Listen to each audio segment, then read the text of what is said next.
ও মিঠি তোর প্রজেক্ট কারোর মাথায় ঘুম আসছে না রে বাবা।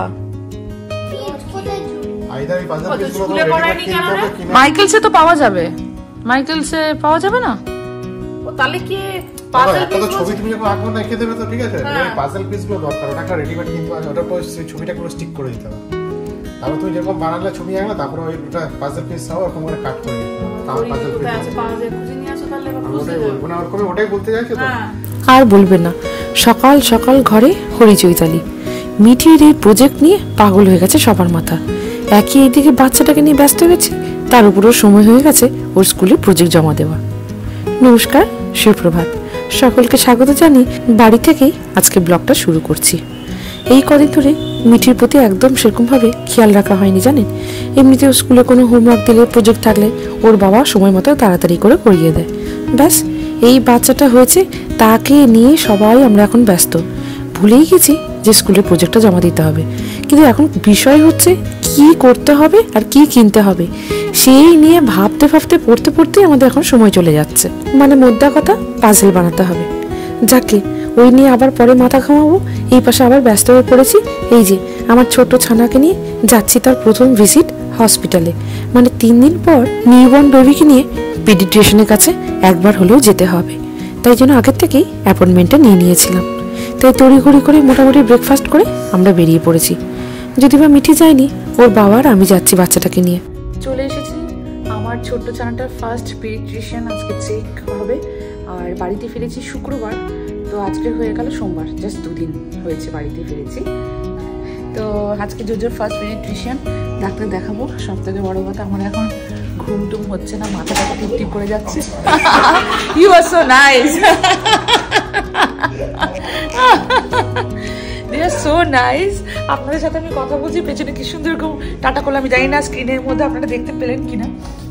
এখানকার মানুষজন খুব সত্যিকারের খুব এনার্জেটিক হয় আর ভীষণ ফ্রেন্ডলি হয়। এবার যাবো, ফার্স্ট চেক আপটা হবে। তো ফার্স্ট চেক আপে এখন খুব মনে পড়ছে মিঠির এরকম একই জিনিস হয়েছিল। ওরা আইজ, নোজ, মানে A to Z, মানে মানে হেড টু টো সব কিছু ভালো করে চেক করবে। আর বাই গড গ্রেস আমি অনেকটা রিকভার হয়ে গেছি, খুব ফাস্ট হয়েছে। আমি ভগবানকে চেয়েছিলাম, ভগবান আমার এই কথাটাও খুব শুনেছে, আমি খুব ফাস্ট রিকভারি হয়েছে। শুধু এখন রাতে ঘুম হচ্ছে না, এটাই একটা, এটা তো নিউবর্নদের সাথে প্রত্যেকটা বাবা মারই গল্প যে রাতে ঘুম হবে না। তো আমরা এখন টাইম স্কেডিউলই ওরকম করে ভাগ করছি, দিদি ভাগ করে দিচ্ছে কে কীরকম করে জাগবে আর কীরকমভাবে জিনিসটা চলবে।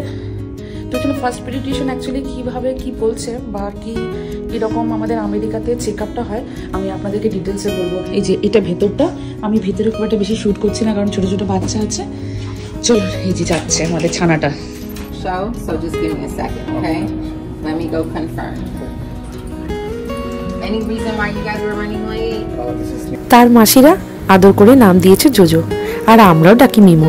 তাই মাঝে মাঝে জোজো, মিমো এই দুটো নামই ধরে ওকে ডাকা হয়েছে। তবে ব্লগের মাধ্যমে যে কথাটা আবার আপনাদেরকে বলতে ইচ্ছে করছে সেটা হচ্ছে অসংখ্য অসংখ্য ধন্যবাদ এত ভালো ভালো কমেন্ট করার জন্য।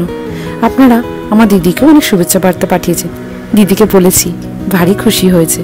সত্যি বলছি, ও আছে বলে না মনের অনেক জোর পাচ্ছি বাচ্চাটাকে মানুষ করার জন্য। সকালবেলা ঘুম থেকে উঠে সকালে কি খাবো, আবার সকাল শেষ হলে তো দুপুরে কি খাবো, আবার রাতে কি খাবো, এই যে চিন্তাটা না, এর থেকে আপাতত আমি বিরত রয়েছি। যাকে দিদি যে অর্ধেক দায়িত্ব নিয়ে নিয়েছে এটাই আমার জন্য অনেক। এই যে আমাদেরকে ওয়েটিং রুমে ঢুকিয়ে দিয়েছেন ওনারা, বলেন আপনারা একটু ওয়েট করুন। তবে হ্যাঁ, সামান্য একটু ভুলের জন্য আজ আমাদেরকে মাসুল গুনতে হচ্ছে জানেন। একটু লেট হয়েছে, মানে গ্রেস পিরিয়ড বাদ দিলে 3 মিনিট আরও এক্সট্রা লেট করেছি। তাই জন্য বললেন ডক্টর আজকে দেখতে পাবেন না। কি জ্বালা বলুন।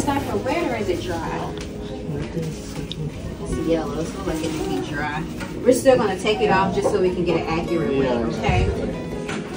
What size is it? Maybe newborn? Newborn, yeah. এই যে মিমোর এখন ওয়েট চেক করা হবে। ওনারা বললেন লেট হওয়ার জন্য ডক্টর কিন্তু দেখতে পারবেন না, আবার রিস্কেডিউল করে কালকে আসতে হবে। তবে হ্যাঁ, যেহেতু ওনারা বললেন আজকের এসেছি, ওয়েট চেক করাটা কিন্তু মাস্ট। মানে যেহেতু ডেলিভারি করার পর ওর 3 দিন হয়ে গেছে, তাই জন্য ওর ওয়েটটা ঠিক আছে নাকি সেটা দেখার জন্য খুবই ইম্পর্টেন্ট। তাই নার্স এসে ওর ওয়েটটা চেক করে যাচ্ছেন। নিউবর্ন বেবিকে বাড়িতে পাঠানোর পর এটা ওনাদের কাছে কিন্তু খুবই ইম্পর্টেন্ট, বাচ্চার ওয়েট যেন লস না হয়। ব্যাস সেই হিসেবে ঠাকুর ঠাকুর করে 7.8 LB, মানে একদম পারফেক্ট আছে মেমোর ওয়েট। এই যে কি সুন্দর সাজানো ছোট্ট ঘর। যাকে এত কষ্ট করে এসো আজকে সেরকম কোনো কাজ হলো না, আবার কালকে আসতে হবে, ভারী জ্বালা জানেন। আমাদের টাইমটা আবার রিস্কেডিউল করে দিল, 3 minute late, 3 minute in the sense বা 10 মিনিট গ্রেস পিরিয়ড, তার মধ্যে একটু 3 মিনিট লেট, মানে 13 মিনিট লেট হয়েছে। ব্যাপারটা হচ্ছে আমার রাতে ঘুম হচ্ছে না, রাত্রে আমি যাচ্ছি, সারাদিনটা অনিন্দ দেখছে, দিদি দেখছে, এটা হয় নিউ মম, মানে second time new mom actually. কিন্তু হলে কি হবে, রাত জাগার অভ্যেসটা তো সবসময় থাকে না, একটু মানে এই স্কেডিউলে ফিরে আসতে একটু সময় লাগবে। হয়ে তো যাচ্ছে, সব কিছু হয়ে যাবেও, তো ওই জন্য লেট হয়ে গেল। আমি তাড়াহুড়ো করতে পারছি না, মাথা ঝিনঝিন করছে, যা হয়। জোজো এমনি খেয়ে একটু ঘুমিয়ে পড়ে, কিন্তু ওই যে ওঠা, ও ডাইপার চেঞ্জ করা, জামা চেঞ্জ করা, তারপর খাওয়ানো, এইগুলো তো এই স্কেডিউলগুলো তো যে কোনো বাবা মাকে, নতুন বাবা মাদেরকে একটু ফেস করতেই হয়। রাতে ঘুমটা হচ্ছে না বলে তাড়াহুড়ো করে যে আমি সকালবেলা রেডি হয়ে বেরোবো, সেটা আমি করতে পারিনি। এনিওয়েজ ঠিক আছে, কোনো ব্যাপার নয়। ওয়েটটা চেক করলো, বলছে যে স্কেডিউল তো করেছে কিন্তু বেবির ওয়েট ঠিক আছে নাকি একটু জাস্ট চেক করে নিল, তো ওয়েট ঠিক আছে বললো। তো কালকে ডক্টরের সাথে সব কথা হবে, পিডিয়াট্রিশিয়ান, তো পিডিয়াট্রিশিয়ানই বলতে পারবে সব কিছু ঠিকঠাক আছে কি না। আর ব্যাস, ওয়েদার খুব ভালো, আমারও ভালো লাগছে, একটু বাইরে সানলাইটের মধ্যে হাঁটছি। ও আমাদের গাড়ি চলে, আমি কথা বলতে বলতে অনেকটা এগিয়ে গেছি। আচ্ছা আমি ওপাশে বসি, এখন তখন সামনে বসা যাবে না। জোজোকে একটু খাইয়ে দেওয়া হয়েছে, এবারে উঠবো। অনিন্দ একটু গেল, আমার ডাক্তার ওখানেই ছিল, আমি এতদিন ওখানেই যাচ্ছিলাম। তো ওখানে হচ্ছে যে ওর অফিসে প্যারেন্টাল লিভ নিচ্ছে, তো প্যারেন্টাল লিভের জন্য হচ্ছে যে কিছু কাগজপত্র ওকে আনতে যেতে হবে। তাই বলো তুমি একটু দাঁড়াও, ওকে ঘুম পাড়িয়ে দিয়েছি, মানে ঘুমিয়ে গেছে, তো কাগজটা আনতে যাচ্ছে। আচ্ছা প্যারেন্টাল লিভের ব্যাপারে একটু বলে দিই, যে ইনফরমেশনসগুলো অ্যাকচুয়ালি আমার মনে হয় আপনাদের সাথে শেয়ার করলে ভালো, যারা যারা ইউএসএতে থাকেন। এটা যদি বা কোম্পানি টু কোম্পানি ডিপেন্ড করে যে প্যারেন্টাল লিভ কতদিন পাবে। অনিন্দ পেয়েছে 4 মাস, অনিন্দ পেয়েছে 4 মাস, মানে 16 উইকস। স্যাটারডে সানডে ছুটি সব এদিক ওদিক করে ম্যানেজ করে দেখা যাচ্ছে সেপ্টেম্বর, বেবি বর্ন হয়েছে সেপ্টেম্বর 25, তো জানুয়ারি 17 অবধি ছুটি। এখানে হয়তো আপনারা ভাববেন উরি বাবা, বাচ্চার মায়েরা পায়, বাচ্চার বাবারা পাচ্ছে। ইউএসএর মতো জায়গা বা বিদেশে এটা খুব খুব খুব ভাইটাল। মিঠি যখন হয়েছিল অনিন্দ কিন্তু তখন 4 মাস ছুটি নেয়নি, 1 মাস নিয়েছিল, তখন জাস্ট জয়েন করেছিল, তো কয়েক মাস হয়েছিল, তো তাই জন্য ছুটিটা নেয়নি 4 মাসের জন্য, তো তাই জন্য তখন অতটা ফিল করেনি। কিন্তু এখন এইবারে বাবা মা আসেনি, তো আমাদের দুজনকেই করতে হবে। আর আমরা একটু মেন্টালি আর ফিজিক্যালি রেডিও ছিলাম, আমরা জানি একটা নিউ বর্নের সাথে কি ফাইটটা করতে হয় প্রত্যেক বাবা মাকে, সেটা একটা চ্যালেঞ্জিং পিরিয়ড। তো সেটাই অনিন্দ বলছে যে পেরেন্টাল লিভটা না এমনি এমনি দেওয়া হয় না, এটা সত্যি খুব দরকার।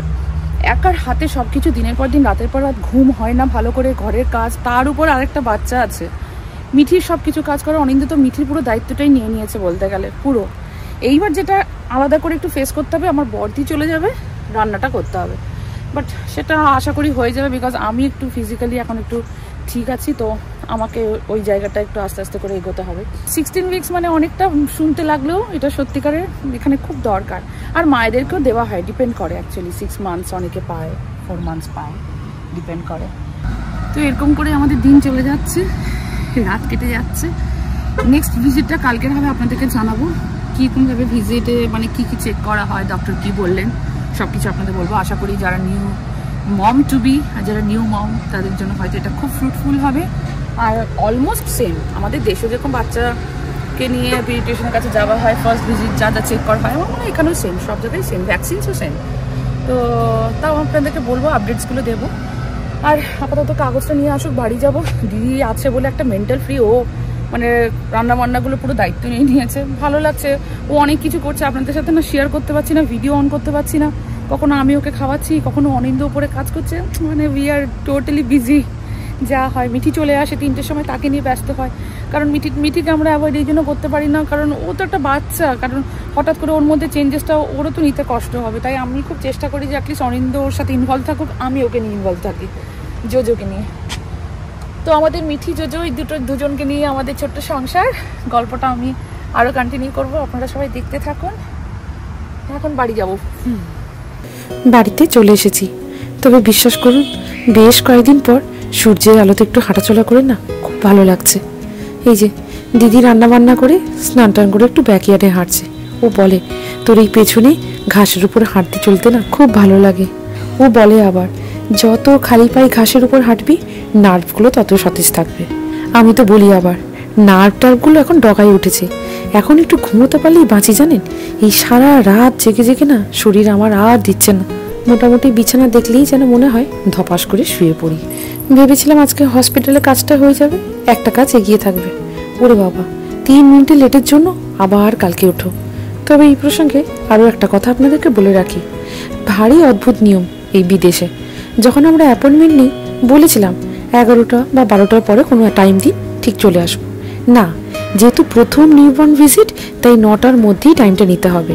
মানে ব্যাপারটা কি বলুন তো, সকাল সকাল সাধারণত কেউ আসতে চায় না, তাই ওই টাইমটাই নিউবর্ন বেবির জন্য ওই অ্যাপয়েন্টমেন্টটা দিয়ে রেখেছে। খুব কষ্ট জানেন, ঘুম টুম হলে না হয় তড়িঘড়ি করে চলে আসি, কিন্তু সারা রাত যদি ঘুমটাই না ঠিক করে হয় কি করে এনার্জি পাই বলুন তো। শরীর ভালো থাকুক আর খারাপ থাকুক যেতে তো হবেই। যাকে মোটামুটি খাওয়া দাওয়া করে দুপুরে সবাই একটু রেস্ট নিয়ে নিয়েছি। এই যে চলছে আমাদের বাড়িতে ফুচকার পর্ব। ওর বাবা এই ফুচকার আলুটা খুব ভালো মাখে জানেন, তাই দিদি বলল আজ সে ফুচকা খাবে। তবে এই প্রেগনেন্সিতে কম ফুচকা আমি খাইনি। বাবারে বাবা, টক খেয়ে খেয়ে আমি পাগল হয়ে গেছি। ফুচকা বানিয়ে খাচ্ছি। আচ্ছা, চরম সৌভাগ্য কি রে ব্যাপারটা? তুই তো কি দই ফই দিয়ে খাই বলছিলি, সেটা দিয়ে খাচ্ছিস না? সেটা দিচ্ছে না তো দোকানদার। ও ওটা তো আলাদা জিনিস, দই ফুচকা সেটাকে বলে।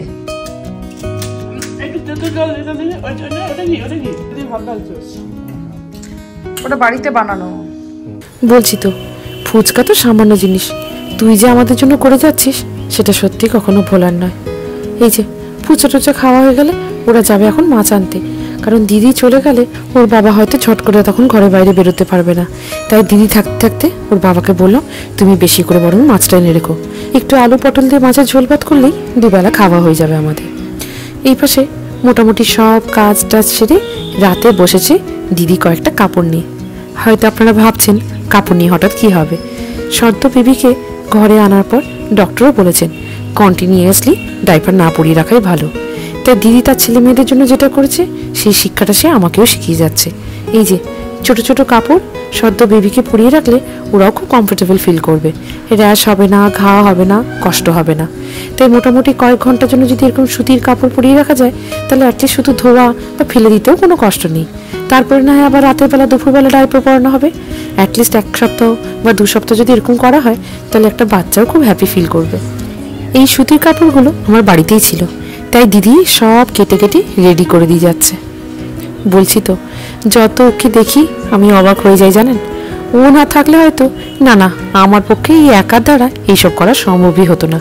তাই আমাকে অনিন্দকে ভালো করে বুঝিয়ে যাচ্ছে কীরকম করে একটা বাচ্চাকে হ্যান্ডেল করতে হয়। এখন হয়তো আপনারা বলবেন দ্বিতীয়বার মা হয়েছে, এক্সপিরিয়েন্স তো আমার আগের থেকেই আছে। হ্যাঁ আছে তো ঠিক, কিন্তু এই প্রথম 3 মাস যখন আমার মার সাথে ছিল না, ওই প্রথম 3 মাস একটা সদ্য বাচ্চার জন্য যে কী করতে হয় ওই এক্সপিরিয়েন্স কিন্তু আমার নেই। কারণ মা মিঠির A to Z সব কাজ করতো, ব্যাস ওই মা করছে বলে জানেন তো যা হয়, নিজের আর কোনো কিছু করতে ইচ্ছে হতো না। ওই 3 মাস পর যখন মা চলে যায় তখনই আমার আসল দিন শুরু হয়। সব কাজ তখন আমি আর অনিন্দ করতাম। যাকে এই যে ওরা এত মাছ টাছ কিনে নিয়ে এসেছে, এইগুলোকে ভালো করে ধুয়ে নুন হলুদ মাখিয়ে ফ্রিজে রেখে দেবো। ওই একটা বক্স তৈরি করব, ঝোল করব, দুবেলা করে খাবো। আজকের ব্লগটা এখানেই শেষ করি। সবাই ভালো থাকবেন, সুস্থ থাকবেন। আমাদের ব্লগে সামান্যতম যদি আপনাদের ভালো লেগে থাকে চ্যানেলটিকে সাবস্ক্রাইব করে দেওয়ার অনুরোধ রইল। লাইক করবেন আর কমেন্ট করে অবশ্যই জানাবেন আজকের ব্লগটা আপনাদের কেমন লেগেছে। এই যে মাছগুলোকে বের করেছি, ভালো করে ধুয়েও নিয়েছি, নুন হলুদ মাখিয়ে ভালো করে রেখে দেবো। দিদি নিমুখে ধরে একটু বসে আছে আর আমি তাড়াতাড়ি করে কাজগুলো সেরে নিচ্ছি। আবার তো কালকে সকালবেলা উঠতে হবে ডক্টর অ্যাপয়েন্টমেন্টের জন্য। আজ আসি নেক্সট ব্লগে একটা নিউবর্ন বেবির ফার্স্ট ডক্টর ভিজিটে কী কী চেক করালো সেই বিষয় নিয়ে ব্লগটা নিয়ে আসছি। নিউবর্ন বেবি সংক্রান্ত যদি আপনাদের কিছু জিজ্ঞেস করার থাকে আমাকে অবশ্যই আমাকে কমেন্ট বক্সে জিজ্ঞেস করবেন, আমি যথাযথ চেষ্টা করব আপনাদেরকে উত্তর দেওয়ার। এই যে ছোট ছোট বক্স করে মাছগুলোকে আলাদা আলাদা করে রেখে দিচ্ছি, একটা বক্স বের করব, দুবেলার জন্য মাছ রান্না করব। ব্যাস এইভাবেই ক্যালকুলেশন করে আমাদের দিনগুলো চালাতে হবে। কারণ ওই পাশে মা, শাশুড়ি মা, দিদি সবাই একটা কথাই বলে যাচ্ছে, ডাল ভাত খা কিন্তু ফ্রেশ খা। কারণ বাচ্চার খাবারটা সম্পূর্ণ ডিপেন্ড করছে তোর উপর। তাই জন্য যাই হয়ে যাক কষ্ট করে হলেও একটু ঝোল ভাত করে নিতে হবে। এই যে মাছগুলো মোটামুটি করে বক্সে রেখে ডিপ ফ্রিজ করে দিলাম। কালকে একটা মাছের বক্স আলাদা করে রেখে দিয়েছি, দিদি ঝোল ভাত করে দেবে। যাই, ছেলেটা ঘুমিয়ে পড়েছে, তাড়াতাড়ি করে শুয়ে পড়ি, সে তো আবার 2 ঘন্টা পর উঠবে খাওয়ার জন্য। আজ আসি, খুব তাড়াতাড়ি দেখা হচ্ছে।